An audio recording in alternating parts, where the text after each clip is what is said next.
I have a dream, oh, I have a dream.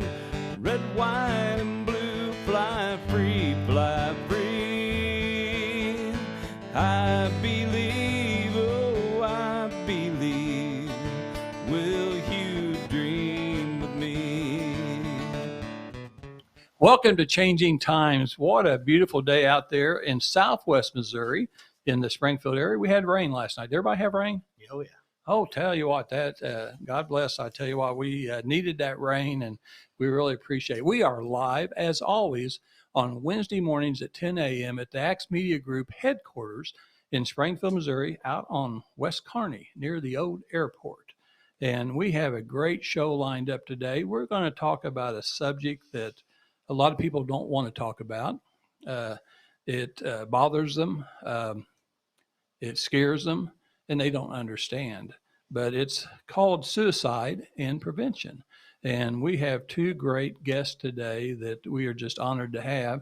And they're going to share their experiences and why they are involved in suicide prevention.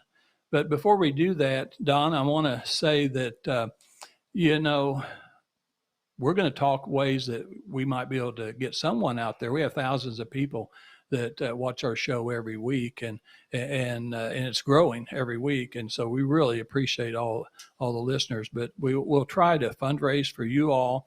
And I also want to say that, and we haven't been doing this much at all. This is our 24th week, and we are all volunteers. Don and I and Matt, our producer, we're all volunteers. Nobody's paid through the Axe Media Group. Everybody that's in this office from Monday through Friday just do it because they love the Lord and they want to help people. So if you can make a donation to the Axe Media Group, you can go to our Facebook page, Axe Media Group Facebook page, and that's ACTS. I had a great lady the other day, thought I said Axe, A-X-E. No, we're not trying to axe anybody, cut their heads off or anything like that. It's just ACTS, Axe Media Group, and Facebook page, and go down to donations, and then you can do PayPal, and that'd be great. Or you can do a donation by check, like my wife and I do. We like to do checks, and you can just send a check to Axe Media Group, and then the address is 4166 West Kearney, and the zip code is. Don, you always help me out on the zip code. I believe it's 65803. 65803. Okay, I'm going to write that down. 65803, 4166 West Kearney, and you could help us. But while you're watching this show, if you're watching it, we sure appreciate it right now being live. But this afternoon, you can go on the Facebook page, AMG Facebook page, and see any show. You can see our very first show on human trafficking on week 1. All the way through the library of Axe Media Group, watch all the shows. We have several friends of ours that go back and watch 2 or 3 shows at a time. As soon as you find out about it, you do that. So share this information with friends at work, family, people that you go to church with. Let them know that this show is about helping you and finding a better life. And so we... And also, we want to hear from you. So Yeah. if you want to hear about a certain social topic that's going on and you want to hear about real issues and real discussions, send us a message. You can send me at mycreativeworkcourse@gmail.com, or just drop a comment below this episode and we will get back with you. Well, that's great. That's a good point. You can also email me, Lynn, Lynn, Morris, Morris, 2012 @gmail.com. And we would love to, or just send a message on Axe Media Group's Facebook page, and we'll get that too. And we really appreciate all your comments. So I'm Lynn Morris. And I'm Don Blackard. And we are the co-hosts of Changing Times. So we're going to go ahead and get started. I'm excited because this is a topic that we definitely need to listen and hear and pray about and figure out how we can reduce the number of suicides. Don, we were talking about some statistics. How many people in the world commit suicide? Well, nearly 800,000 die of suicide in the world each year, and that's about 1 death every 40 seconds. Wow. And in the United States, how many people in our country? Well, in the United States, we're actually the 10th leading cause is suicide for death in the United States. Can you imagine that? So, I mean, we're in the top 10 in the country in cause of death. And think about that. You've got cancer and you've got all heart disease, you've got car wrecks, you've got all this other stuff, negative things that happen. And now you've got suicide. And it's a top cause of death in this country. Yes, every And 11 minutes in the US. yeah, we need to avoid that. We need to eliminate that. So that's why we've got this show going on today, and we hope that it helps someone out there to decide not to commit suicide, and to tell others about that. And also, I want to make sure that people know that while you may have a problem and you think you're the only one that has that problem, everyone in this room, all four of us, have a lot of the similar problems that you have. We have those valleys that we go through and peaks and things like that. And so we just want to share how we've come through that. So Robin Walsh, how are you doing today? I'm doing great. Thank you. Thank you for coming down here. You know, we've known each other for a while now, and I really appreciate you. I really appreciate you. And you drove from Lee Summit, Missouri. You used to live down in the Nix area, right? Mhm. And so that's why you're so fond of coming back down here, and you're working with suicide prevention. Kind of tell the listeners how did you get involved in suicide prevention? Well, as you know, I'm a suicide survivor.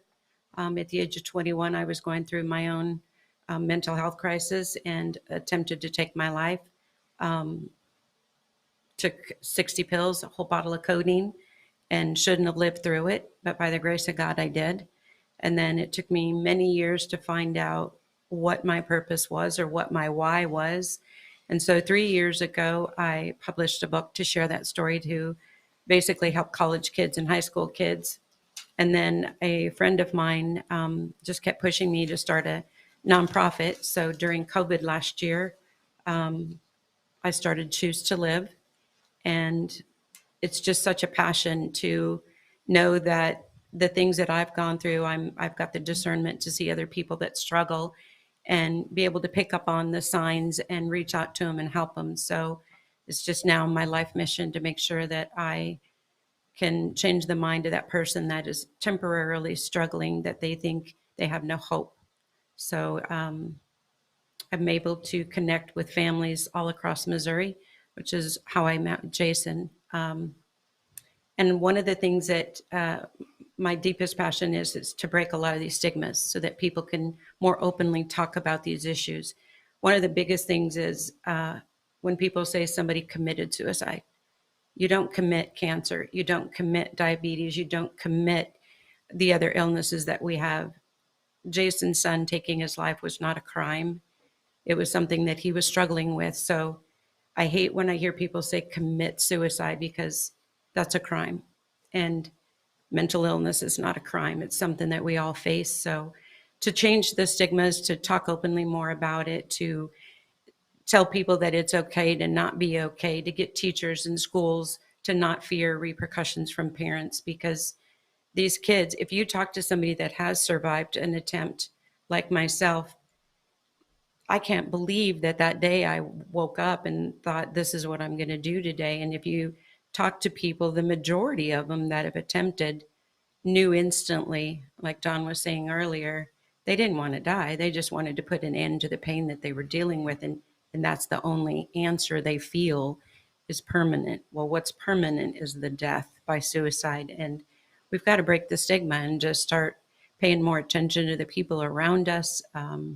Kevin Hines is a huge advocate. He's the one who jumped off the Golden Gate Bridge, and he knew instantly when he jumped he didn't want to.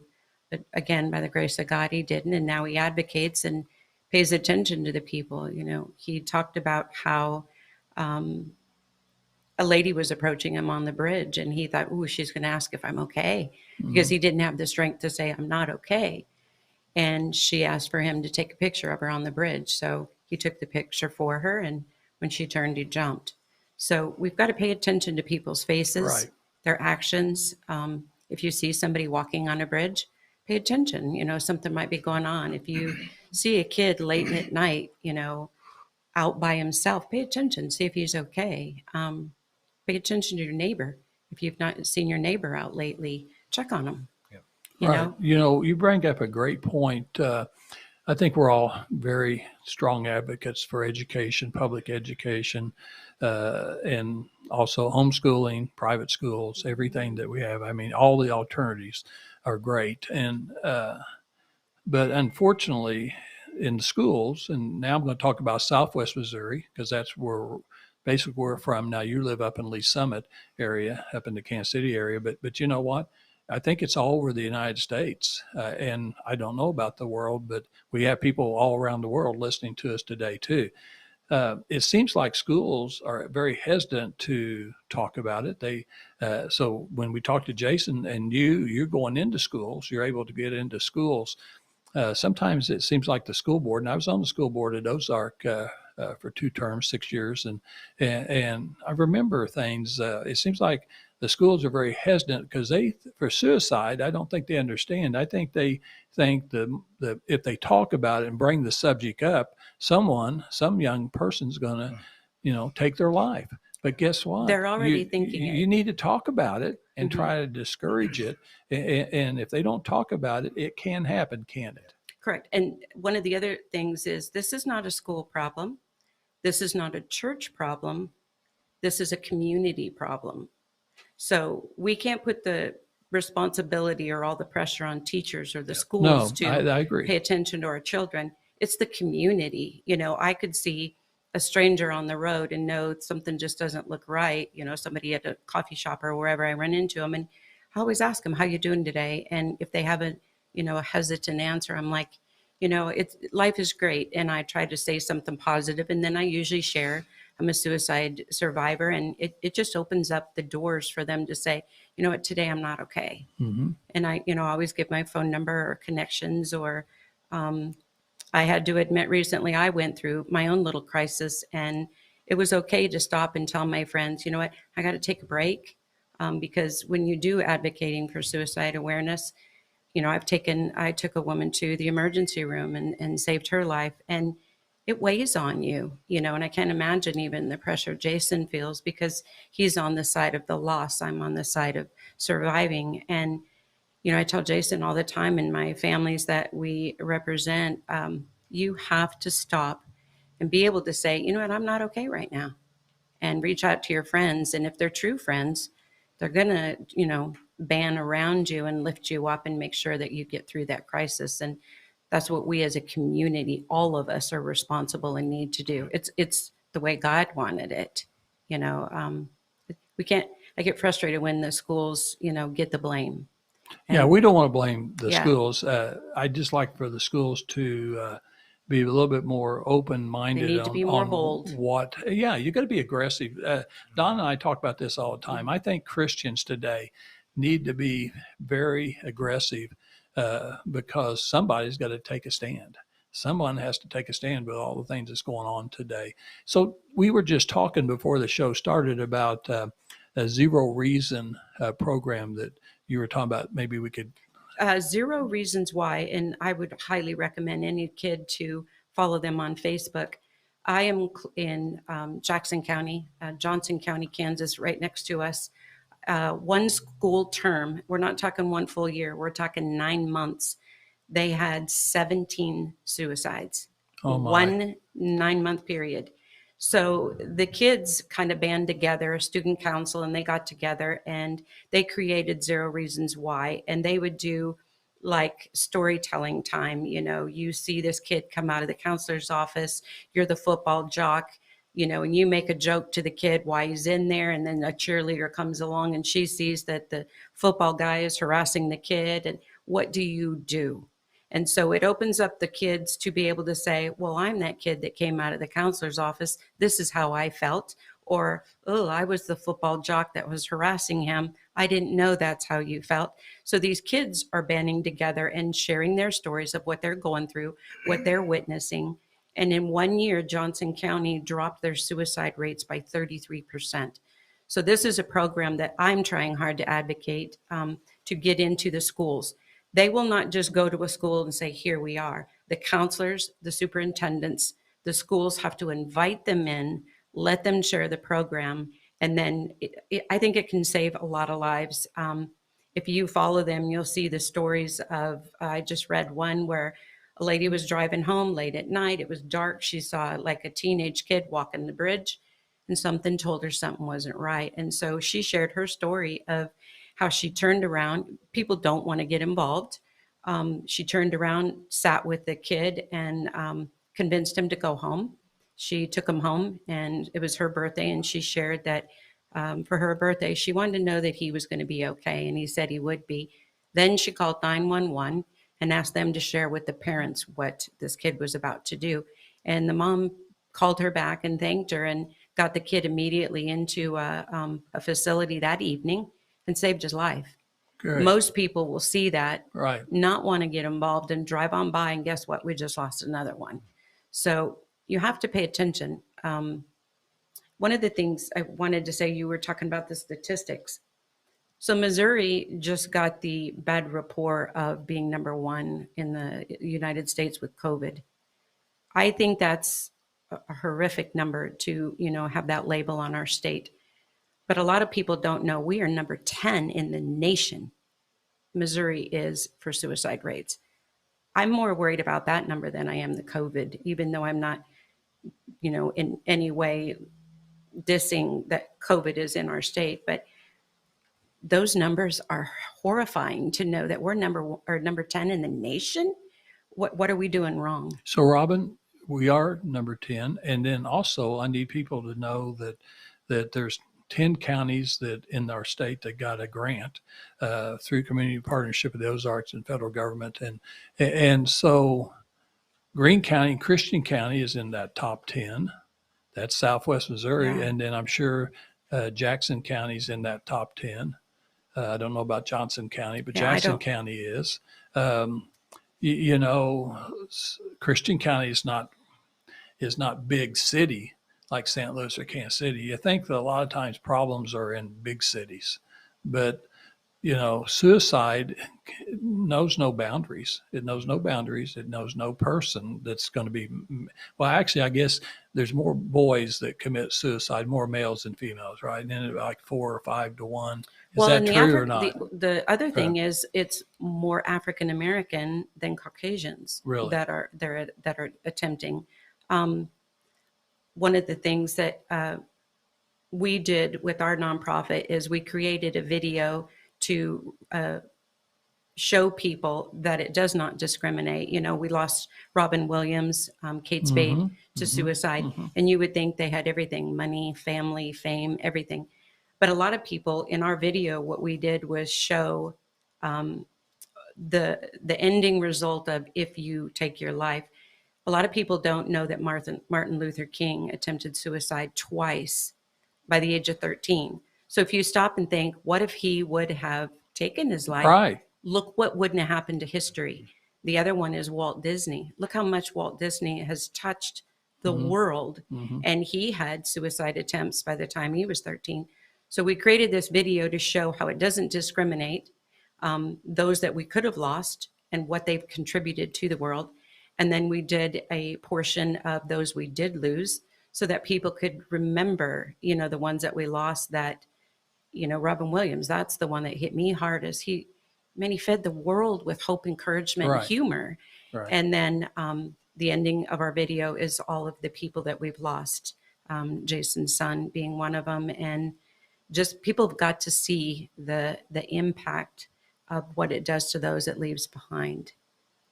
Very good. Well, let's talk about your book, and then we're going to switch and talk to Jason in a minute. We'll go back and forth. So you've got a book that you published. I did. I published My Morning Song, Psalms 23, My Journey Back from Suicide. And it's just the way that God has taken me through the journey, how I came out of the coma, and how God has put me on the path to advocate for people. One of the things that we just recently did is we released it into the prison system.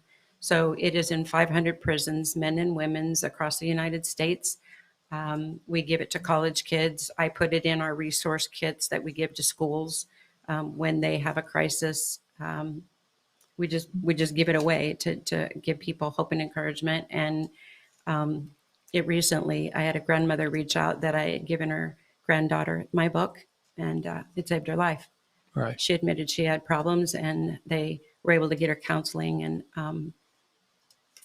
Well, praise the Lord. So that costs a lot of money. That costs a lot we've of been money. very blessed. And I you've mean, got when you let God donations. lead, Yeah. when you let God lead, we had an anonymous donor. It was on my heart to do it, to put it into the prisons. And I prayed about it, Lord, if it's your will, you'll take care of this. And so I got a quote what it was going to cost to even reprint it and put it in the prison. And ironically, we got a donation for that exact amount. So Wow. we were able to release But it. if people wanted to make a donation, how would they make a donation? Our website is choose2live.org. You can go on there, and then our website, has the link, and then the book is also available on the website. And You can buy it on Amazon, right? you can buy it on your book on Amazon. Amazon. Well, that's awesome. That's just fantastic that you shared that book already with thousands of people, and you've already saved lives. So Don always says, "Be the change." Well, you are being the change. I say, always, be a light so bright you need shades. That's I like hey, it. we'll have to remember that one too, because I always say, "Be the difference maker." And so, I mean, honestly, you guys, I mean, that's just fantastic.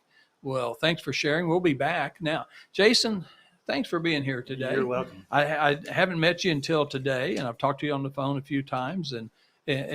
So kind of tell the audience what you want to talk about as far as how did you get involved? Now, I think they've got it figured out now that your son did take his life and while he was a junior in high school at Republic High School, yeah, just west of Springfield. So are you involved because of that now? Yes. My son, like we talked about, took his life May 10th this year. It was pretty excruciating. It still is. It's very raw, but that's the way this works. So I just felt led. I had a burning desire in my heart to try and make a change, especially for our community. I just feel like almost like my son has been talking to me like, hey, let's go do this. Let's try to make a difference. So we've really been specifically targeting the Republic High School, which I get to speak. I've been blessed that they've let me come in to do a suicide awareness event next week on the 21st. So I'm just been blessed by that. But our main target is to reach these children, the kids that are struggling, that don't want to say anything, and try to let them know that it's okay to speak out. There's so many people out there that love you and that they matter. A lot of these kids just want to remain silent because they don't want to be a burden to maybe their parents or say the football team if they're an athlete or anything like that. But I think it's so important that we raise awareness to those that are struggling that it's okay. We want you to come out because statistics have shown that if they do talk about suicide, it lowers it substantially, the ending results. And on the other aspect of that, we also want, the rest of the student body or the parents or whatever to be accepting and say, yeah, everybody's struggling. I mean, we've talked about that earlier. We all struggle with things and we all need each other. And so on that aspect, we're trying to teach those, the other side of the spectrum, like, hey, let's learn to be a little more, let's get involved. Let's ask questions for these people that are hurting. Let's look for signs if somebody is struggling. So it's a learning process for all of us, but slowly I think we're trying to get in there and make a difference. And I think people are starting to become more aware that this is a huge problem, not just in our community, but worldwide. The statistics told that. So yeah, that's one of our goals is to really get the community involved, because I can't do it. My foundation can't do it. Robin can't do it. Her foundation can't do it. But together, all of us working together, including the community, the parents, students, teachers, counselors, whatever it may be, that's where you start really noticing change, because everybody gets involved and it feels special to them. I just don't want people to feel like we have felt, since May 10th. It's devastating, and like Robin had said earlier, a lot of these kids do that to escape the pain of suicide. Well, we're all in pain, and we just want them to know that it's okay. If you reach out, there's people that love you. There's so much help out there, then people that are willing to help.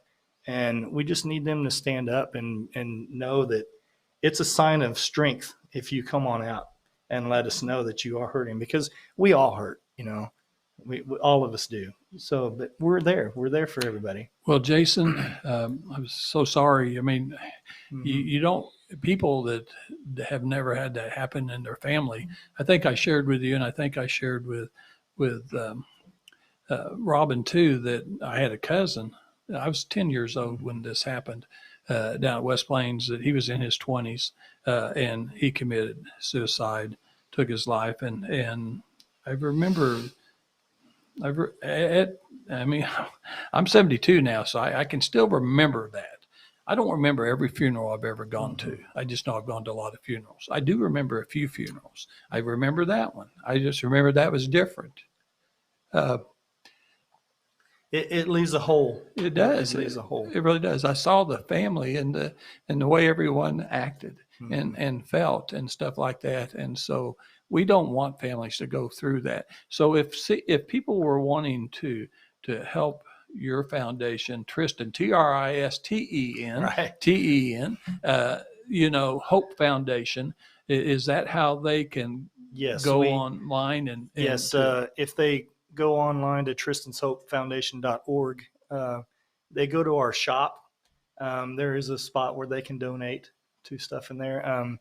I'll just add that we're still very young at this, so the website and everything, it's great. I love it, but we're going to be changing things Sure. and trying to make things better. Sure.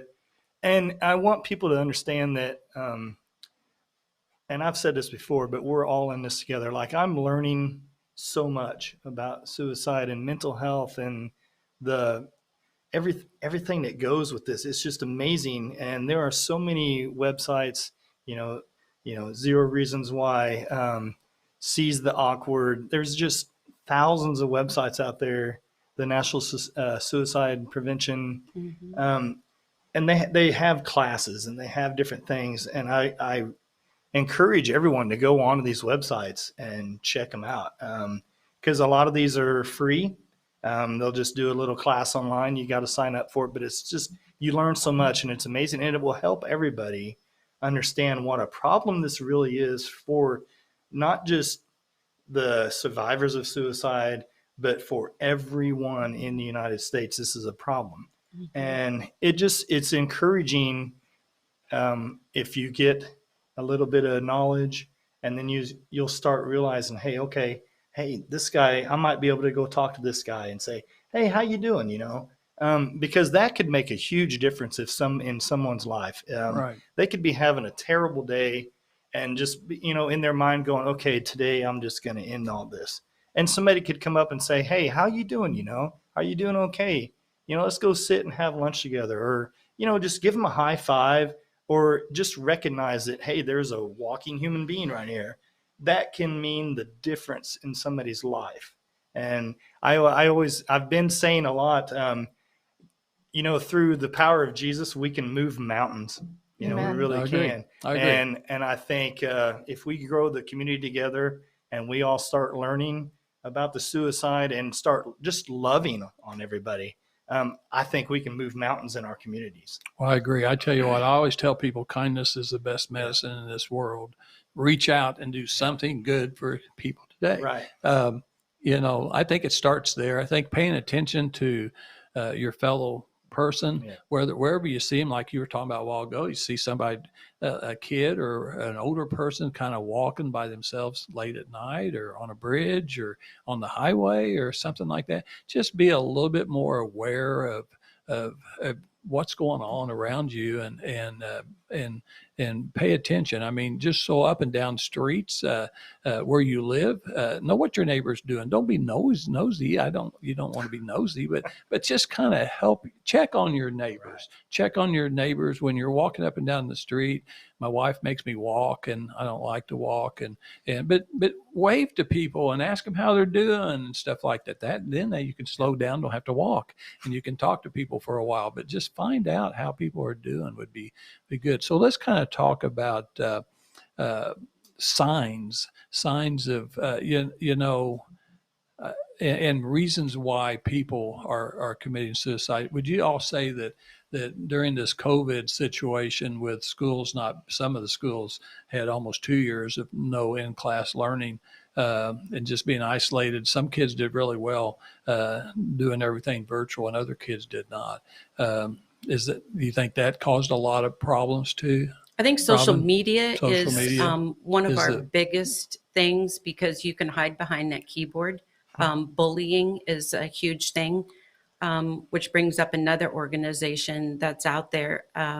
We had a young student, female, be so bullied in Clever that these bullies even told her how to take her life. So is that on Facebook? I heard you talk about I've that got at a several. Jason, So- I believe, has them on his, but it is called Courage, the number 2 Report, Missouri. Yep. And what that is so this mother reached out to me and she said, what do I do? My daughter attempted suicide. Of course, the mom, every parent goes through the phone to find out what triggered it or what's been going on. And they did research looking through her phone, and she found out that this girl was harassed so much by students that they told her she just needed to go take her life. And so the girl attempted. They even told her how to do it, which she used that method. And luckily, the mom was able to save her, get her into counseling. This girl is a big advocate now in Yeah, I standing know up who you're for talking about. the Yeah. bully. But you can make so if students are walking down the hall and they see a kid being bullied, or a teacher even seeing somebody, if they don't want to personally get involved, they can call Courage to Report and say that they are witnessing this. The police immediately will get involved, and they will get that school involved. Something, if I can jump back to one of the stigmas, is, as Jason was talking, a lot of people don't want to approach Jason maybe because they think it's too painful to bring up his son, which it is. But one of the things that Jason, I'm so proud and so honored to watch him do in this journey, is he would rather you come up, one, and discuss his son. It's difficult for him at times, but it's more difficult when Jason finds out that somebody has lost a child. Right. So the stigma is, "Ooh, don't go up and approach him. Let's not talk about it. It's too sensitive for Jason." Right.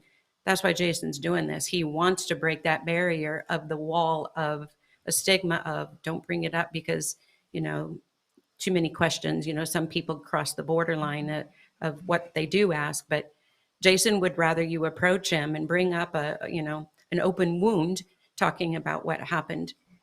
But it's much more painful to know that you could have spoke to him and you didn't. So in Jason's mission, I want to let people know he does want you, one, to remember his child, remember him, remember his life, even though he's gone, because Justin's life continues in the mission work God's put on Jason. And it's just very important. Don't be afraid to approach him. Yeah. You can ask Well, me any question. We got to break that barrier of That's a great fear. point. That's a great point. For all the people listening today, I mean, you all have made some really great points. As a former legislator, I was intrigued the day that you and I and several people went to Nixa to a suicide prevention meeting, and I'd heard you talk about something on Facebook where kids are telling other kids to commit suicide, and legislatively, all 50 states, we need to probably put some teeth into a bill. And if you're going to encourage someone else to commit suicide, take their life, you're accomplice to. Well, there's that mother. There was and- one girl that took her life, a student. And when they researched it, they thought it was another student harassing her daughter. It ended up being the mother of that student. Well, then and that person is she's- responsible. She's in prison. Well, then She is in good, prison. Good, because I tell you what, that is wrong. Accountability. Yeah. That's one of the, you asked about the signs. Bullying is huge. I mean, adults bully adults. Right. I was bullied by teachers, not knowing they were bullying me, but it was bullying. Right. When you say something that's hurtful, and they didn't know we were going through situations at home of being abused. Well, when they would make us feel even less than what we were, in class, that's bullying. Sure. So the signs are being bullied, giving articles away. A lot of adults will get their finances in line. If you see that, I've heard of a husband that refinanced the house, paid off a vehicle, got all the finances in order, and within the week he took his life. So there's signs that we can pay attention to. And then a lot of parents will say there wasn't a single sign at all. One of the things I've learned is they're called ACE factors. It's adverse childhood encounters. Right. And they named 9 of them. I had 8 of the 9. So I was, even though I outwardly didn't show the signs or symptoms at 21, in my heart and in my mind and in who I was, I had 8. I was a time bomb. Right. So when we hear of kids that have been from a broken marriage, or they've been molested, or they've been abused, those are signs. Those are signs that our kids are going through, being bullied, being, harassed. There's so many signs that we overlook them. Yeah. You know, They'll distance themselves too, especially from their close friends. So I'm learning that the hard way. But the shy kid who becomes outward, the outward kid who becomes inward. Pay attention so all to that. those things, yeah. Very Well, interesting. it's Lord, give us discernment. We need it more than ever as parents, as family members, as community. We need to know when we need to reach out to people. And so many people are they have their head down, they're busy working, they're, just shuffling on with the day. And we really have to slow down and connect, like you're saying. And what you said really hit with me. Kids today have to realize that strength is speaking up, strength is speaking out. And then also identifying, I try to tell my son to be brave. If you see something that shouldn't be going on, speak up, intervene. And I'm quick to point that out throughout life. Look at that person being brave, and look at this person. And, we need more of that. So kids need to know that strength really is. I've taught my boys, you can be the one to push somebody over the edge, or you can be the one to pull them back. I would prefer you be the one to pull them back. Right. Yeah, I tell you what, I think life is hard. It is definitely hard. And certainly the young kids going through school today have it much harder than when we all went to school. Although we had problems when we were in school too. So it's not like they didn't exist. They just seem to be magnified many, many times over today. I'm not exactly sure why. But, I really appreciate both of you guys being here today. I know that you've made a difference in somebody's life today that's heard this on our show, and encourage other people to watch this show this afternoon or this weekend coming up or next week or whatever. The good news is this show will be played over and over and over again many, many times. And this is a subject we have got to talk about. We have got to definitely talk about it. So Don, we're next week, or maybe the week after, I'm not sure when, in Ozark, Missouri, Finley Farms is getting ready to open up, and with a grand opening. And so we're going to have the marketing director try to get Johnny Morris's daughter, Megan Morris Stack, to be on there, but she's deferred to the marketing director. Which will do great, but Megan would do great too. But actually, we want to congratulate Johnny Morris. Absolutely. Yeah, he was elected to the Missouri Hall of Fame. So his bust I saw it yesterday. I shared it on Facebook, and so they unveiled it yesterday. Thank you to Speaker Elijah Hart, who I served with, for helping make that selection. Each speaker gets to choose one person during their time. And so that was great, because Johnny Morris is a conservation advocate that has done great, great things. And so we really appreciate that. So what do we always say when we wind the show down? Be the change. But Be the change. I'll let you say yours today. You say yours. I like to tell people, shine so bright you need shades. Very good. And be the difference and be the difference maker. We'll be back next Wednesday. We'll be back next Wednesday. Thank you, guys. Stays free under God, not tyranny. That's what it means to really dream. 1, 2, 3. Can I get a hoorah from a patriot like me? Can I get an amen? Do I hear a hallelujah? Can I get a hoorah from a patriot like me? That's what it means to really